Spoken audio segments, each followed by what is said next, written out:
second safety feature he's got there is a crooked ramrod rather than a straight ramrod. Back in the 1880s, they would have had a straight ramrod that was mounted on the opposite end of the wet swab, but that would have put Ted directly in front of the muzzle of the gun while he's tamping down on live gunpowder. It's definitely not a place you want to be.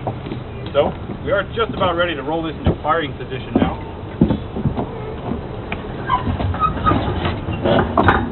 And now Ted's going to come around the back and begin the priming process. First tool he has for the priming process is just a little spike called a vent pick or a gimlet. And run that down the touch hole where I just had my thumb, and use that to pierce open the bag that we have our powder in. This exposes the gunpowder we have to our ignition device, which is called a friction primer. A friction primer is 100% historically accurate. So it's a little brass tube filled with gunpowder, which is connected to a friction-sensitive chemical at the top, kind of like the head of a match, and that's mounted on a pin. When you pull the pin out, it strikes the chemical, and that ignites the powder inside the tube, and that sends a jet of flame down into the powder bag that we loaded. So that fires the cannon charge.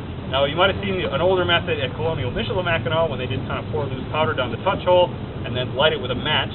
And that is a little bit less reliable. If it's windy, or if it's storming, or if there's rain, or sleet, or hail, or anything like that, it might interfere with loading the cannon, it might interfere with firing the cannon.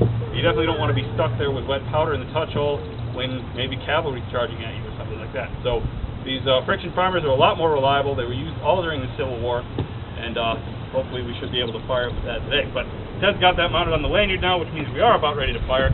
It's a great time to find your historically accurate set of earplugs here. There are only two commands to fire the cannon, and they are ready, fire! Oh, we missed the Arnold boat.